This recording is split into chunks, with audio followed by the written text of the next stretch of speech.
আরও একবার আমন্ত্রণ সকালের বাংলাদেশ দেখছেন দর্শক। কথা দিয়েছিলাম বিরতিতে যাবার আগে যখন ফিরবো চমৎকার কিছু মানুষকে নিয়ে ফিরবো। এই শহরে আমরা যারা বেঁচে থাকি তারা কিন্তু শুধুমাত্র শহরকে ভালোবেসে জ্যাপ্টে বেঁচে থাকার যে চেষ্টা সেটা আমাদের মধ্যে প্রতিদিন থাকে, কিন্তু শহরটা আদৌ কিভাবে বাঁচবে, আমাদের আশপাশটা কিভাবে রক্ষা হবে তা নিয়ে আমরা কতখানি চিন্তা করার সুযোগ পাই। গল্পে গল্পে অনেক বেলা গড়িয়েছে, দেখতে দেখতে শহরটা ছোট থেকে একটু করে বড় হয়েছে। আমাদের ব্যস্ততা বেড়েছে, জীবন বৈচিত্র্য এসেছে, সবকিছু মিলিয়ে মিশিয়ে আমরা এক নতুন ঢাকা, কিন্তু কোনো এক গঙ্গাবুড়ির কোল ঘেঁষে যেই শহরের বিস্তার লাভ শুরু করেছিল তাকে ক্রমেই ভুলতে বসেছি। তার আবেগ, ভালোবাসা, মায়া, স্মৃতিমাখা সেই নদী, যে নদী আমাদের এই শহরকে শেপ দিয়েছে। আমরা যতই আধুনিক হয়েছি নদীর কথা ভুলতে শুরু করেছিলাম, তবে কিছু মানুষ সেই নদীকে একদমই ভুলে যাননি। আমরা যারা মহাসমারোহে বুড়িগঙ্গাকে দূষণের দিকে ঠেলে দিয়েছি তাদের মাঝেও কিছু ব্যতিক্রম মানুষ আছেন যারা চোখে আঙুল দিয়ে আমাদের দেখিয়ে দিয়েছেন এই নদীর যে সোনালী অতীত এবং যৌবনের রূপ ছিল, সেই রূপ কত সুন্দর এবং সেই রূপ কত চমৎকার ছিল। এই তিনজন মানুষই আমাদের সাথে আছেন আজ। ডান থেকে পরিচয় করাচ্ছি, আমাদের সাথে আছেন বিশ্বজিৎ গোস্বামী, তার পাশেই রয়েছেন সাবিহা আমিরিন হক এবং তার পাশে রয়েছেন সৌরদীপ দাশগুপ্ত। তিনজনই চমৎকার মানুষ, একজন চিত্রশিল্পী, একজন স্থপতি এবং একজন গবেষক। তাদের তিনজনের সম্মিলনে এই যে আড্ডাটা, সেই আড্ডায় আমরা গঙ্গাবুড়ির গল্প একটু শুনতে চাই। কেমন আছেন আপনারা? তার আগে ভালো আছি, কেমন আছেন আপনারা? আমরাও বেশ ভালো আছি। শুভ সকাল আপনাদের তিনজনকে। আমরা দিনের শুরুর আয়োজন, আমাদের এই আয়োজন সকালের বাংলাদেশ। নানা রকম মানুষের সাথে আমাদের সকালের বাংলাদেশে কথা হয়, দেখা হয়। এরকম গুণী মানুষরা আসে যারা আসলে শুধুমাত্র নিজে না, ব্যক্তিকে ছাড়িয়ে আলাদা করে চিন্তা করবার যাদের পরিধি রয়েছে। আমরা খুব আগ্রহ নিয়েই তাদের কাছে জানতে চাই দিনের শুরুটা তারা কি করে করেন। একজন শিক্ষক, সেই সাথে চিত্রশিল্পী, সবকিছু মিলিয়ে মিশিয়ে আপনার কাছ থেকে শুরু করি। বিশ্বজিৎ, কিভাবে দিনের শুরু হয়? আমার তো মনে হয় যে ঢাকা শহরে যদি বলি, যে ঢাকা শহরে আসলে দিনটা খুব অদ্ভুতভাবে কিন্তু যায় এবং শুরুটা কখন কিভাবে হয় এটা অনেক সময় আমরা বুঝতেও পারি না। তো সেই জায়গা থেকে যদি বলি যে আমার হয়তো বা কখনো কখনো সেই সুযোগটা হয় যখন হাজারীবাগে আমাদের যে ফাউন্ডেশন, বৃহত্তর ফাউন্ডেশন, যেটা একটা ট্যানারিকে রিঅ্যারেঞ্জ করে একটা স্পেস, আর্ট স্পেস হয়েছে, সেখানে গেলে দিনের শুরুটা কিন্তু প্রকৃতির সাথেই হয়। প্রথম যে সূর্যের আলোটা সেটাই কিন্তু আমার ঘরে পৌঁছাচ্ছে এবং আমার সাথে প্রথম সংলাপটা শুরু করছে। আমার মনে হয় যে এটা খুব গুরুত্বপূর্ণ আমাদের জীবনের জন্যে, বিশেষত যে ঢাকার মতো শহরগুলোতে আমরা কতটুকু প্রকৃতিকে দেখতে পাই। আর আমরা যখন আমাদের নিজস্ব আইডেন্টিটির জায়গাটাকে চিন্তা করি, সেই জায়গায়ও কিন্তু যে আমাদের আসলে আছে তো অনেক কিছু, কিন্তু সেটা দেখি না, ঢাকা শহর ঢেকে রাখে। সেই জায়গাটায় মনে হয় যে তখন একটু ভালো লাগে যে দিনের শুরুটা সুন্দর করে ভালো হলো। চমৎকার, চমৎকার। একটু সাবিহা আমিরিন হকের কাছে যেতে চাই। খুব স্বাভাবিকভাবে একজন ল্যান্ডস্কেপ স্থপতির জন্য সবকিছু পরিপাটি গোছানো হবে, এটাই সুন্দর, এটাই স্বাভাবিক। কিন্তু এই যে ব্যস্ত আমাদের যে জীবন, সেই ব্যস্ত জীবনে নিজের গোছানো দিনের শুরুটা কেমন হয়? গোছানো দিনটা আসলে কোথায় শুরু হয় সেটা আসলে আগের দিন রাত্রে ডিসাইডেড হয়ে থাকে। আচ্ছা। তো আমাদের কাজের যে ধারাগুলা থাকে, তো অনেক সময় সেগুলো এত ডিমান্ডিং থাকে যে আমাদের হয়তো অল নাইটার্স পুল করতে হয়। তেমন দেখা যায় যে সারা রাত আমরা কাজ করছি, সকালবেলা উঠে আবার দৌড়াচ্ছি। আবার নিজে হয়তো এরকম হচ্ছে যে না, আমার ঘরটা হচ্ছে একদম পূর্ব দিকে, তো সকালবেলা যখন রোদটা উঠে একদম ডিরেক্টলি চোখের মধ্যে এসে হ্যালো বলে দেয়, একদম একদম।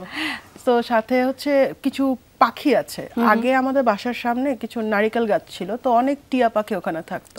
তো ওইটার পর থেকেই আপনার মনে করেন যে কবুতর, পাখির কিচিমিচি সকাল থেকে এমনিই শুরু শোনা যায়। বাহ, চমৎকার, কি পজিটিভ শুরু না? সৌরদীপ, দেশ বিদেশ অনেক জায়গায় যাওয়া হয় কাজের সুবাদে, ঢাকার সকাল কেন ব্যতিক্রম? ঢাকা সকালটা ব্যতিক্রম কারণ হচ্ছে যে অন্য যেখানেই ঘুম থেকে উঠি এত ধরনের আওয়াজ একসাথে কানে বাজে না। আমি যে এলাকায় থাকি সেখানে সকাল থেকেই ব্যস্ততা, মানে সূর্য উঠতেই ব্যস্ততা শুরু হয়ে যায়। ঢাকার কোন প্রান্তে থাকা হয়? আমি ঠিক দক্ষিণে, পুরনো ঢাকার ঠিক কাছাকাছি আমার বাসা। তো সেখানে সকাল থেকে ব্যস্ততা, তো তার মধ্যেই ঘুমটা ভাঙে। আবার আমার কাজের নেচারটা আসলে এরকম যে আমার দেখা যায় যে অনেক সময় সকালটা দেখা হয় না, আমি দুপুরবেলা উঠি, তো এরকম। কিন্তু যখন সকালে উঠি তখন দেখা যাচ্ছে যে আমার ভোরটা শুরু হয় বই মানে আমার স্বভাব রাত্রে ঘুমানোর আগে একবার বই পড়া, সকালে উঠেই আবার বই নিয়ে কিছুক্ষণ বসে তারপরে ওঠা। রোদটা ঢুকছে, বই পড়ছি, তারপরে। কি চমৎকার। আপনাদের কাছে, তিনজনের কাছে একটা আমার ব্যক্তিগত জানতে চাওয়ার প্রশ্ন। আমরিন বলছিলেন পাখির ডাক শোনা হয়, শেষ কবে মানে আয়োজন করে কাক ডেকেছে বলে শুনতে পেয়েছেন এই শহরে? মনে পড়ে? ক্রমে যে কাক আমাদের হারিয়ে যাচ্ছে। যাই হোক, এটা প্রাসঙ্গিক প্রসঙ্গ না, প্রাসঙ্গিক প্রসঙ্গ হচ্ছে বুড়িগঙ্গা আমাদের। হ্যাঁ, প্রাসঙ্গিক প্রসঙ্গ বুড়িগঙ্গা, কিন্তু তার আগে গঙ্গা বুড়ি নিয়ে কাজ করেছেন টানা 2 বছর। একটা সাবজেক্টের উপর কাজ করা যায়, পড়াশোনা করা যায়, একটা নদীর উপরে 2 বছর নিয়ে কি কাজ করলেন, কেমন কাজ করলেন, পুরোটা গল্প জুড়েই নিশ্চয়ই সেই বিষয়গুলি উঠে আসবে। কিন্তু টানা 2 বছর একটা প্রজেক্টে কাজ করেছেন, কেমন লেগেছে? এটা যদি বলতে যাই, আমার কাছে মনে হয় যে কোনো সৃষ্টির ক্ষেত্রে সময়টাও খুব ম্যাটার করে। এই কিছুক্ষণ আগে সংবাদে শুনছিলাম যে কৃষক ধান ফলালো, বড় ধান, খুব খুশি এখন। তার যে পুরো প্রক্রিয়াটা কিন্তু অনেক সময় ধরে সে করেছে। আর সবচেয়ে যদি সুন্দর একটা এক্সাম্পল যদি দেই, যে আমাদের মায়ের যে প্রথম যে মাতৃত্বের যে জায়গাটা, সে যে একটা সন্তান জন্ম দেয়, এটা কিন্তু 9 মাস। মানে যে কোনো সৃষ্টির ক্ষেত্রে সময়টা এই জন্য আমার মনে হয় যে খুব গুরুত্বপূর্ণ। আমরা এজ এ ফাউন্ডেশন বা এজ কালেকটিভ, এই যে আমরা সবাই মিলে কাজ করেছি, এখানে শুধু কাজ করা না, কাজের ভেতর দিয়ে আমাদেরকে জানা, আমাদেরকে জানান দেয়া, আমাদের মধ্যে আদান প্রদান, আমাদের মধ্যে নিজেদের জিনিসগুলাকে সমন্বয় করা, এবং এটার ভেতর দিয়ে যে প্রক্রিয়াটা আমরা চিন্তা করছি সেটার ভেতরে যাওয়া। এই পুরো জিনিসটা হচ্ছে যে আসলে এটা অটোমেটিক, এটা সময়ের সাথে সাথে এটা মানে ইভলভ করেছে। তো সেইভাবে কিন্তু এই পুরো প্রক্রিয়াটা না 2 বছরের বেশি। আমরা আসলে আগ্রহী যে জায়গাটায় যে কোনো কাজ নিশ্চয়ই একটা লক্ষ্য নিয়ে শুরু করা হয়, একটা কিছু বেঞ্চমার্ক থাকে আমাদের নিজস্ব, যে এখানটায় পৌঁছতে চাই, এখান থেকে এখানে যাব, এখান থেকে এখানে যাব। এই যে পরিকল্পনা করেছেন, সেটা কি অবিকলভাবে ফলো করা গেছে, নাকি সময়ের সাথে পরিবর্তন এসছে? এবং ঠিক সমাপ্তির দিকে যখন এগিয়েছি, কেন মনে হলো ঠিক এই জায়গাটায় হয়তো র্যাপ আপ করে একটা মূল প্রোডাক্টের রূপ দেওয়া যেতে পারে, বা একটা কমপ্লিট প্রোডাক্টের রূপ দেওয়া যেতে পারে? সেই অনুভূতিটা কিভাবে? এটা মনে হয় আমি জাস্ট কিছু বলে আমি ওদের কাছে দিয়ে দিব, কারণ দুজনই গবেষণার জায়গায় ছিলেন। ওনাদের কাছে আমাদের ভিন্ন রকম জানতে চাওয়া আছে। আমার মনে হয় যে আমাদের শুরুতে মানে আমি যেহেতু বৃহত্তের সাথে আছি, আমি ওটার কো-ফাউন্ডার, আমাদের ফিলসফিটাই হচ্ছে যে কিভাবে আমরা সবার মধ্যে, মানে শিল্প কিভাবে সবার মধ্যে বিলং করতে পারে। আর শুধু একটা ঘরে ছবি ঝুলে থাকবে ওটা না, বা শুধু গানটা শুনবে সেটা না, এটা আমাদের প্রাত্যহিক জীবনের মধ্যে কিভাবে এটা যুক্ত হতে পারে। সেই জায়গা থেকেই মানে আমরা হাজারিবাগে গেলাম, একটা কমফোর্ট জোন থেকে আমরা কিন্তু আনকমফোর্ট জোনে গেলাম, এবং এটা শুরুটাও কিন্তু একটা মানে আনসার্টেনিটির মধ্যে, প্যান্ডামিকের মধ্যে, যেখানে আমরা ঘরে বসে থাকার কথা, সেখানে ঘর থেকে বের হয়ে একটা ট্যানারিকে ট্রান্সফর্ম করা, একটা আর্ট স্পেসে খুব ইন্টারেস্টিং একটা আর্ট স্পেসে ট্রান্সফর্ম করাই তো একটা বড় জার্নি। তো সেইটাই কিন্তু, এই জার্নিটাই কিন্তু মানে এজ এ ফাউন্ডেশন আমাদের যে ফিলসফিটাই হচ্ছে যে how to communicate with community and how art can deal with the community. তো সেই জায়গা থেকে আমাদের প্রত্যেকটা অ্যাক্টিভিটিসে কিন্তু আমরা ওইভাবে চিন্তা করি। এখানে অনেক রকমের আমাদের কর্মশালা, কর্মকাণ্ড হয়, যেটার ভেতর দিয়ে আমরা যে কোনো মানুষের কাছে পৌঁছাতে পারি। যে এই পুরো প্রক্রিয়ার মধ্যে কিন্তু এখানে আমরা যারা আছি, আমরাই শুধু আমরা না, আমাদের মধ্যে কিন্তু ওইখানকার যে লোকাল কমিউনিটি, তারাও কিন্তু যুক্ত হয়েছিলেন। ওইখানে নদীর পাশের যে মাঝি বা জেলে, তারাও যুক্ত হয়েছেন। ওখানে রিক্সাওয়ালা, ভ্যানওয়ালা, ওইখানকার ট্যানারি মালিক, ওখানে ট্যানারি মালিকের পরিবার, এখানকার স্কুলের বাচ্চারা। তো আবার অন্য দিক থেকে আমাদের যে ছবি আঁকা বা শিল্প প্রক্রিয়ার মধ্যে যারা আছে, আমাদের স্কুল, কলেজ বা বিশ্ববিদ্যালয়, বা আমাদের মতো যারা শিক্ষকতা বা শিল্পী প্রক্রিয়ার মধ্যে যারা আছে, তারাও ছিল। মূল জায়গাটা ছিল যে এই পুরো গঙ্গাবুড়ির ভেতর দিয়ে, গঙ্গাবুড়ি এই পুরো প্রজেক্টের ভেতর দিয়ে যে আমরা একটা দিশার দিকে যাব। আচ্ছা। নদী তো একটা দিশা দেয় না, নদী সবসময় তার মতো করে ছুটে চলে এবং তার মতো করে ছুটে চলতে চলতে সে কিন্তু অনেক জনের সাথে দেখা পায় আর কি, যে এই যে আমাদের কমিউনিটিকে নদী দেখতে পায়, নদীর পাড়েই কিন্তু সব কমিউনিটি নতুনভাবে আবির্ভাব হয়। হ্যাঁ, তো সেই জায়গা থেকে আমাদের এই দিশাটা কি, আমাদের দিশাটা ছিল একটা সহাবস্থান, যেটার ভেতর দিয়ে নদী আমাদেরকে দেখিয়েছে যে সহাবস্থানটা কতটুকু গুরুত্বপূর্ণ এবং এটাই ছিল আমাদের মূল ইয়ে। তো এটা অনেকভাবে ইভলভ করেছে, অনেক রকমের ফেজ ছিল। আমার মনে হয় যে এটা আমাদের বাকি দুজন সাবিয়ার কাছে গবেষক যেতে চাই। সাবিয়া, বুড়িগঙ্গা নিয়ে জানবার কিছু নেই, জানি তো আমাদের শহরের পাশে নদী, নদীর পাশে আমাদের শহর, এবং ক্রমেই দূষণ করেছি, বরবাদ যা করবার সর্বোচ্চটুকু করেছি। তবু আপনাদের কেন মনে হলো যে গঙ্গাবুড়ি এটাকে নিয়ে ভাবা উচিত, বা এটা আমাদের জীবনের সাথে এইভাবে প্রাসঙ্গিক? মূল ভাবনাটা শুনতে চাই। গঙ্গাবুড়ি বা বুড়িগঙ্গার কথা যদি বলি, আসলে আমাদের সাথে বুড়িগঙ্গার যে সম্পর্ক সেটা আপনি ঐতিহাসিকভাবে কখনো ইগনোর করতে পারবেন না, সুযোগই নেই। কিন্তু আমরা যদি আবার হিস্ট্রিতে ট্রেস করি, আমরা কিন্তু দেখি যে আসলে যখন আমরা বুড়িগঙ্গার পানিটা আসলে পান করা বন্ধ করে দিলাম, আমাদের চাঁদনীঘাট ওয়াটার ওয়ার্কস হইলো, নিজামুদ্দিন টাকা দিল, ওইখান থেকে কিন্তু আসলে মূলত শুরুটা হলো যে আমার আসলে পানির সাথে ডিরেক্টলি কোনো দায়বদ্ধতা ছেড়ে দিলাম আমরা। তো এই যে ছেড়ে দেওয়ার যে ব্যাপারটা, আস্তে আস্তে কিন্তু আমরা বুড়িগঙ্গাকে একটা ব্যাকইয়ার্ডের মতন বানায় ফেললাম, একটা ড্রেনের মতন বানায় ফেললাম, ডাম্প জোন বানায় ফেললাম। কারণ হচ্ছে ওর সাথে আমার ডিরেক্টলি কোনো সম্পর্ক নাই। তো সেই সম্পর্কটাকে পুনর্স্থাপন করাটাই আসলে গঙ্গাবুড়ি এক দিয়ে আমরা আসলে শুরু করি, যে আমার নদীর কাছে তুমি ফিরে আসো। এবং এই ফিরে আসাটা তুমি বিভিন্নভাবে করতে পারো। আর্টিস্টরা তাদের আর্ট এবং তাদের সোশ্যাল রেসপন্সিবিলিটি থেকেও আমি বলবো যে তারা সেই দিকগুলো দেখার চেষ্টা করেছে, বিভিন্নভাবে কাজ করেছে, বিভিন্নভাবে চিন্তায় কাজ করেছে। সেকেন্ড ফেজে এসে সেই সম্পর্কগুলো কিভাবে আসলে স্থাপন করা যায় সেটা বিভিন্ন মাধ্যমে আমরা দেখেছি, যেগুলো হয়তো স্বাভাবিক কোনো সাধারণ রিসার্চের মধ্যে আপনি পাবেন না, কারণ যেগুলো খুব হার্ডকোর ডেটা হয়, সায়েন্টিফিক বেসড স্ট্র্যাটেজিস হয়। বাট এটা ছাড়াও কিন্তু আরও অদৃশ্য অনেক বস্তু থাকে বা সম্পর্ক থাকে যেগুলোকে আমরা আর্টের মাধ্যমে এক্সপ্লোর করতে পারি। সো সেই সম্পর্কগুলোই কিন্তু আপনার সেকেন্ড সিজনে এসে আরও প্রকটভাবে দেখা দিয়েছে। এবং দাদা যেটা বলছিলেন যে আমরা আর্টটাকে কমিউনিটির কাছেও নিয়ে গিয়েছি, যে তোমরা দেখো। তো এই যে সম্পর্ক পুনর্স্থাপনের যে চেষ্টা, এবং সেটাকে যে আসলে এখন যে ফেজটা চলছে পাল, এটা কিন্তু আসলে শেষ না। আচ্ছা, নদীর মতন বহমান পাল আপনাকে আরেকটা দিকে নির্দেশনা করছে, কারণ এই বইটা কিন্তু আসলে আমরা ডেডিকেট করেছি ভবিষ্যৎ প্রজন্মের জন্য। আচ্ছা, তো আমরা যে জিনিসগুলোকে রিয়েলাইজ করেছি, আমাদের যে গবেষণাগুলো হয়েছে, সেটা আমরা ওদের হাতে তুলে দিচ্ছি। মানে একদম তারা যখন ভাবতে শুরু করবে তাদের যেন জিরো থেকে ভাবতে না হয়, না কেউই একটা জিরো থেকে গ্রাউন্ড ওয়ার্ক ভাবে যেন না। থাকে তাদের জন্য। কেউই জিরো থেকে ভাবে না, কিন্তু আমরা যেটা বলতে চাচ্ছি যে আসলে দেখেন আমাদের যে ল্যান্ডস্কেপ, আমাদের যে কালচার, এগুলাই কিন্তু আসলে আপনার ল্যান্ডস্কেপটাকে আগে ফর্ম করে নেচারের আগে।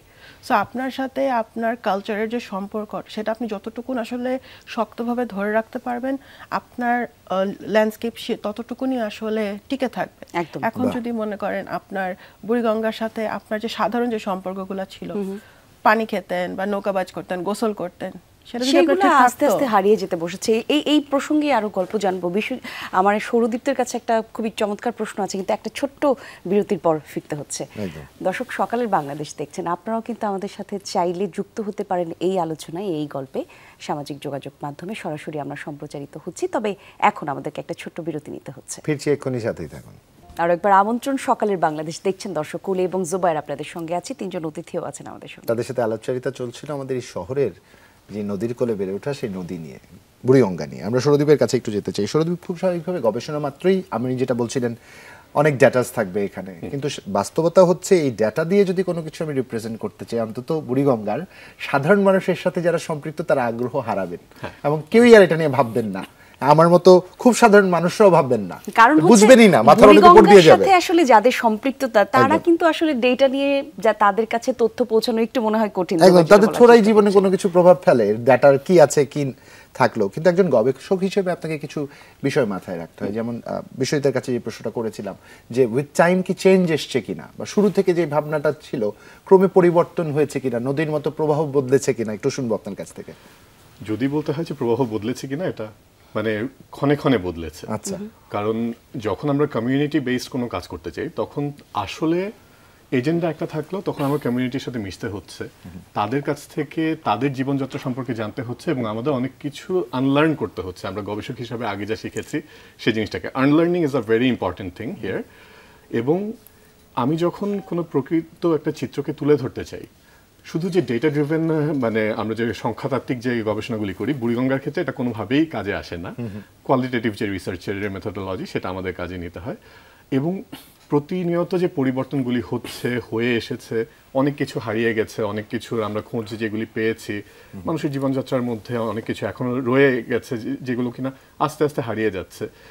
এখন আমরা যখন ডেটার কথাটাই আবার আসে, জীবনযাত্রা এবং ডেটার কথাটা যখন আসে, তখন আসে হচ্ছে গিয়ে যে কোনটাকে আমরা গুরুত্ব দেব, কিভাবে দেব এবং কিভাবে উপস্থাপন করব, যাতে এটা একদিকে যেরকম গবেষক যারা আছে, আর্টিস্ট যারা আছে, আর্ট রিসার্চার যারা আছে তাদের জন্যও কাজে আসে, অ্যাট দ্য সেম টাইম সেটা কমিউনিটিকে রিপ্রেজেন্ট করে।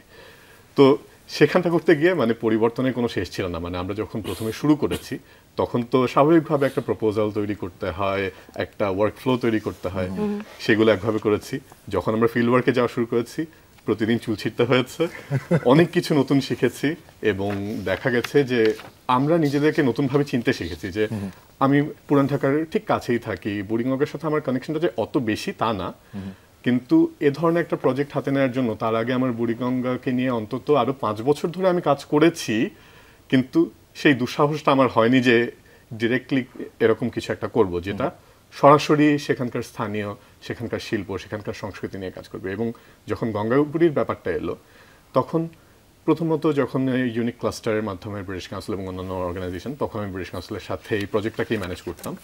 যখন এই ব্যাপারটা এলো তখন আমরা অনেকটা ওপেন এন্ডেড রেখেছি জায়গাটাকে, যে শুধুমাত্র আমাদের এই টিক বক্সগুলিকে চেক করতে হবে তা না, এটাকে এমনভাবে করতে হবে যেটা মোর অর্গ্যানিক হয়, এটার থেকে আমরা নতুন করে শিখতে পারি।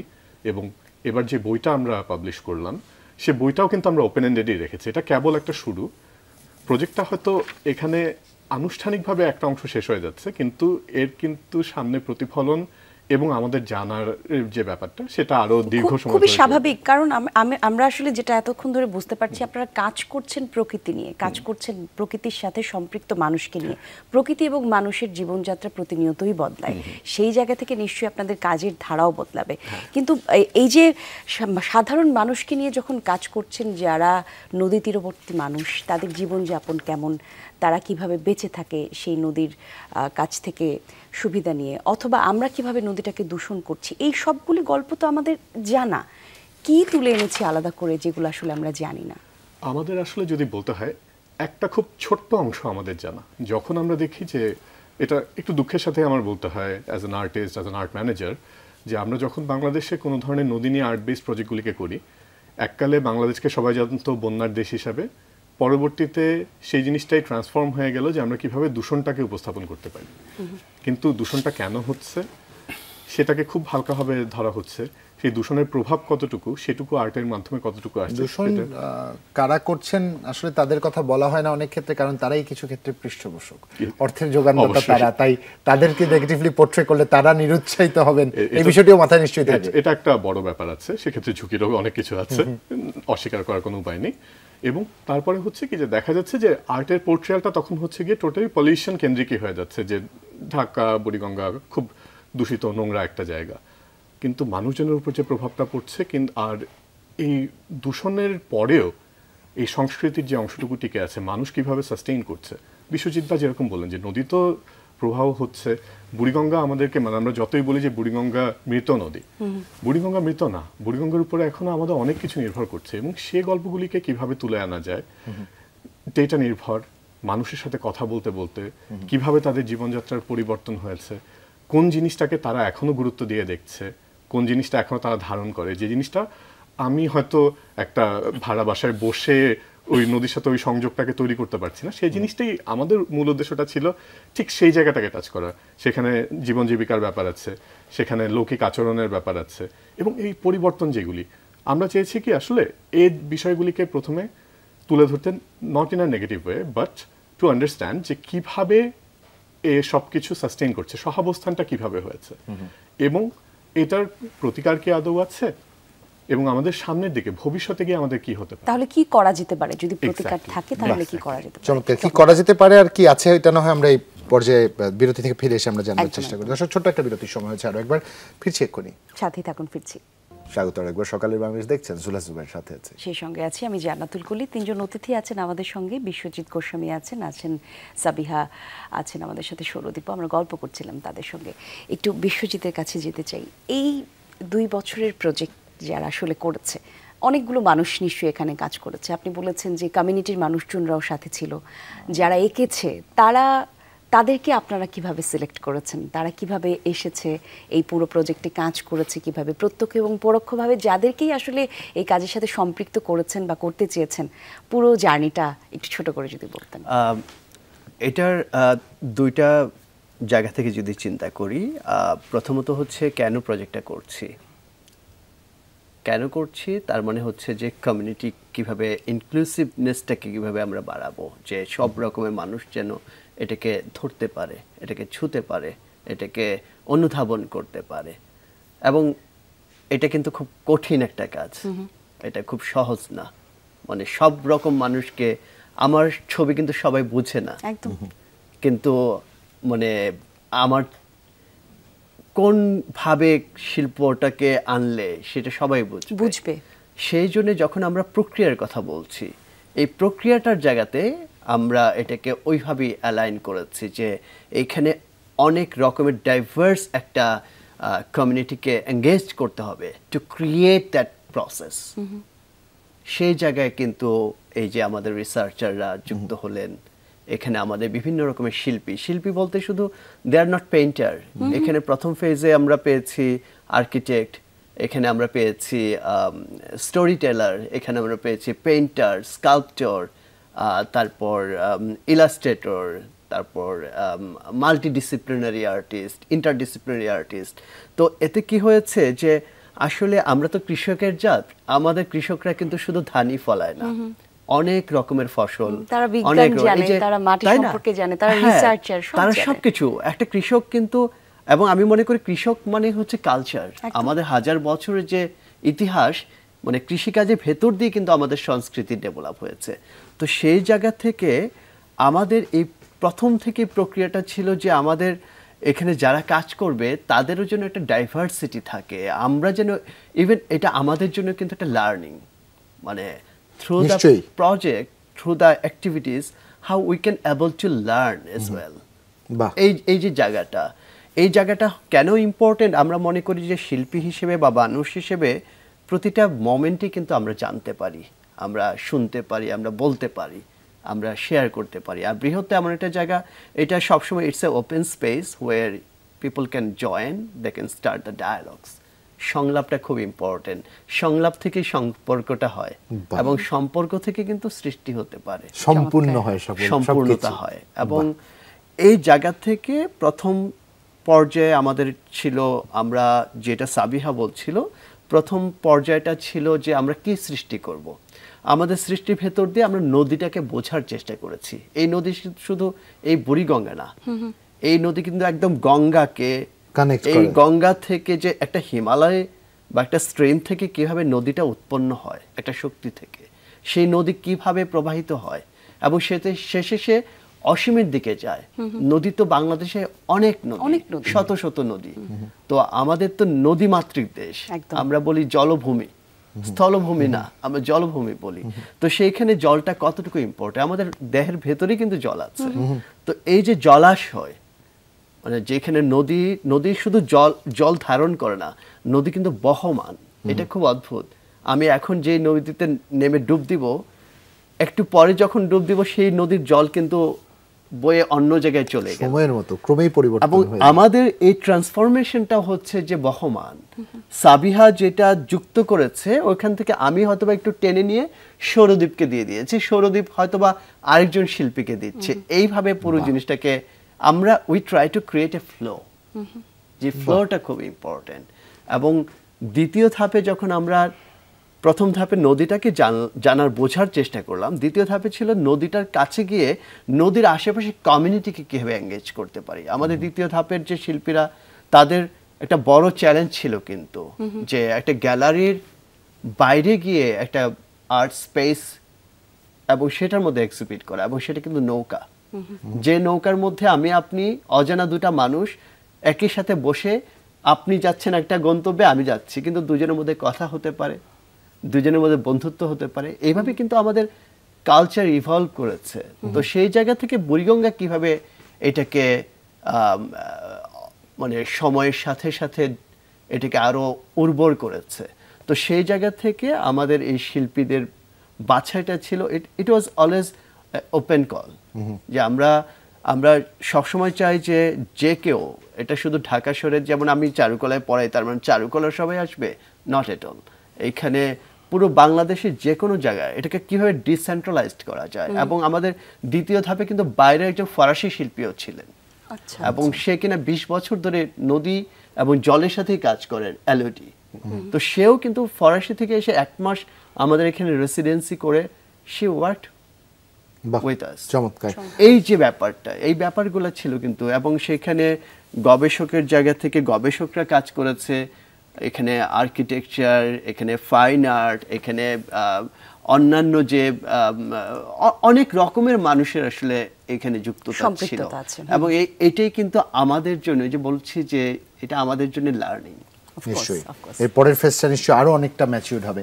সাবিহা, একটু আপনার কাছ থেকে জানতে চাই, রিসার্চের প্রসঙ্গটি যখনই আসে, ওই যে ডাটার প্রসঙ্গটা আমি সৌরদীপের কাছে করেছিলাম, এক্ষেত্রে আপনার ডাটা পুলি হচ্ছে না আর্টিস্ট, তাদের মাঝখান থেকে সামারি রেডি করা, বা যে পাবলিকেশনটা আপনারা গঙ্গাবুড়ি নামে আনলেন, এটা নিয়ে একটু বলবেন কিভাবে কি করা হলো?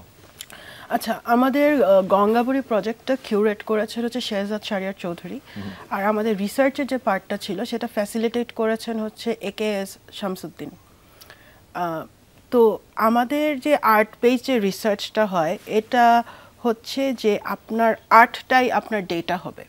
তো আমাদের প্রথম ফেজ এবং দ্বিতীয় ফেজে আর্টিস্টরা যে আর্টওয়ার্কগুলো প্রডিউস করেছে, বা তাদের যে প্রসেসটা ছিল, তাদের যে চিন্তাগুলো ছিল, সবগুলোকে মিলেই আসলে প্রথমে আমার প্রাইমারি ডেটা পুলটা হয়। ওইখান থেকে আসলে আপনার রিসার্চের কিছু অ্যাবস্ট্রাক্ট থাকে, মেথডোলজি থাকে, সেভাবে কিন্তু আসলে আপনি আগান। তা আমরা যখন গবেষণাটা করছিলাম, ওটাতে দেখা যাচ্ছে যে আর্টিস্টদের যে কাজগুলো, সেটাকে আসলে নিয়ে আমরা একটা নতুন আর একটা কনক্লুশন হয়তো পেয়েছি। তো ওইভাবে আসলে প্রক্রিয়াটা চলমান হয়েছে। আচ্ছা, এই যে কমিউনিটিকে আমরা বলছি যে আমরা সম্পৃক্ততা করতে পেরেছি, আমরা একদম ছোট করেই শুনবো, কমিউনিটির মানুষজন আসলে কিভাবে সম্পৃক্ত হলো, তারা কিভাবে উপকৃত হলো? জলবায়ু পরিবর্তনের দিকটা না হয় আমরা বুঝি, কিন্তু সাধারণ মানুষকে নিয়ে সম্পৃক্ত করে কাজ করতে পারা, একটা প্রজেক্টের মধ্য দিয়ে নিয়ে যাওয়া, কিভাবে সেটা করলেন? যদি সেটা বলতে হয় তাহলে একদম প্রথমে বলবো যে আমাদের কিন্তু মানে প্রচলিত আর্টের ধারায় হাই আর্ট, লো আর্ট, এটাকে খুব কড়াভাবে দেখা যায় যে একটা পার্থক্য তৈরি করে দেওয়া হয়, এবং হাই আর্টটা প্রায়োরিটি পায় এবং লো আর্ট টার্মটার মধ্যে একটা ডিসক্রিমিনেশন আছে। যখন আমরা বলছি যে আমরা সহাবস্থানে যখন আসতে চাই, তখন হচ্ছে যে আমরা কোনটাকে শিল্প হিসেবে দেখছি।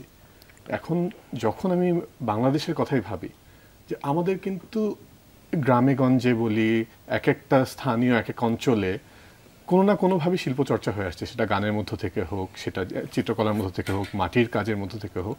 ঠিক সেভাবেই আমরা ফোকাস করেছিলাম যে যখন কিনা আমরা বুড়িগঙ্গা কেন্দ্রিক কাজটাকে করব, সেখানে সমাজ সংস্কৃতি আগে কেমন ছিল, এখন কতটুকু আছে, এবং কারা কারা এখনো সেই প্র্যাকটিসটাকে কন্টিনিউ করছে, তাদের সাথে একটা সংযোগ তৈরি করা।